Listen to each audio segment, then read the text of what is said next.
Eto na nga mga chong, marami tayong basketball updates. Ang dahilan, kaya pala hindi maglalaro sila Dwight Howard kontra Gilas Pilipinas. Breaking news, bad news sa Gilas Pilipinas. Scottie Thompson, out na sa Gilas ngayong Olympic Qualifying Tournament. Ito ngang si Scottie Thompson mga chong, ay ang starting five ni Coach Tim Cone sa Barangay Ginebra, pati sa ating national team na Gilas Pilipinas. At ngayong araw nga mga chong, ginanap ang unang practice ng Gilas Pilipinas sa Inspire Sports Academy, kung saan dyan nga nila ginaganap ang kanilang training camp. At kapansin-pansin nga mga chong na absent si Scottie Thompson sa first day ng training ng ating national team. Base yan sa inilabas na picture ng Inspire Sports Academy Facebook page. At ang masamang balita nga mga chong, ay hindi nga makapaglalaro si Scottie Thompson.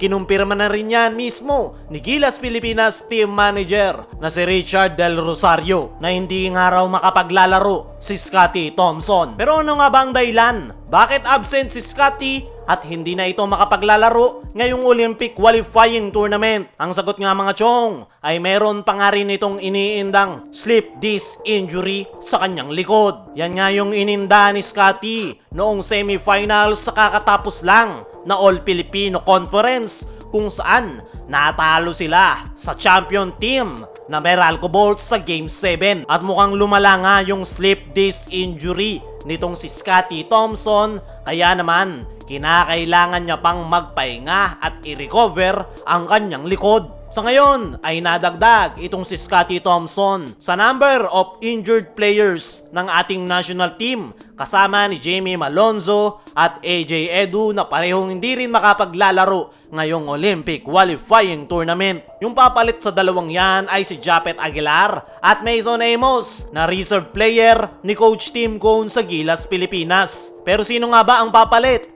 dito kay Scottie Thompson ngayong kumpirmadong hindi na siya makapaglalaro sa ating national team? Sa ngayon nga mga chong ay mukhang ang sasandalan na gwardya ni Coach Tim Cone ay itong sila CJ Perez, Chris Newsome at Dwight Ramos. At mukhang wala ngang balak si Coach Tim na magdagdag ng additional player at mukhang lalaro sila ngayong Olympic Qualifying Tournament ng 11 players lang. Wala na nga raw oras ang Gilas Pilipinas na maghanap ng papalit kay Scottie Thompson dahil ilang araw na nga lang daw ay magsisimula na ang Olympic Qualifying Tournament. Ang iniisip nga ni Coach Tim ay panibagong adjustment na naman ang kanilang gagawin kapag kukuha na naman sila ng papalit kay Scottie Thompson, lalo na't gwardya pa ang posisyon nito na napakalaki ng role sa sistema ni Coach Tim na triangle offense. Para sa akin mga chong ay masamang balita ang pagkaka-out nitong si Scottie Thompson sa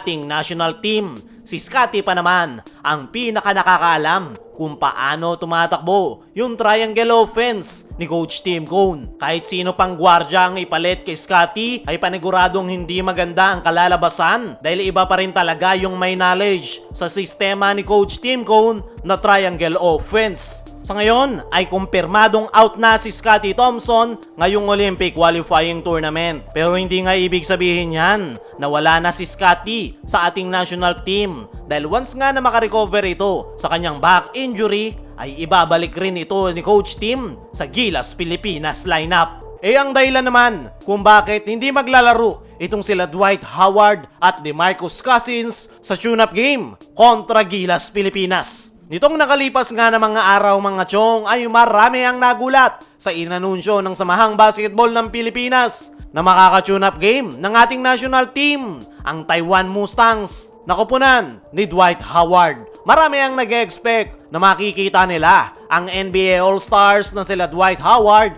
at DeMarcus Cousins. Pero mukhang lumalabo na nga makapaglalaro ang mga nasabing player kontra Gilas Pilipinas. Dahil ayon sa ipinost nitong si Homer Saison ay low 6 digit nga lang ang nakukuha ng mga nasabing NBA players para maglaro sa Taiwan Mustang sa paparting na Asian Tournament. At nasabi nga ng NBA agent na no way na maglalaro itong si Dwight Howard at DeMarcus Cousins kontra Gilas Pilipinas. Dahil masyadong araw mababa yung kontratang pinirmahan nila Dwight Howard sa Taiwan Mustangs at hindi nga daw kasama sa kontratang pinirmahan ang magiging tune-up game kontra sa ating national team sa darating na Lunes. Para sa akin mga chong, napakalaking sayang ang experience na makukuha sana ng Gilas Pilipinas kontra sa mga NBA players. Pero wala nga tayong magagawa. Masyadong malaki ang hinihingi nitong sila Dwight Howard at DeMarcus Cousins para makipag-tune up game sa ating national team. Linawin lang natin mga chong,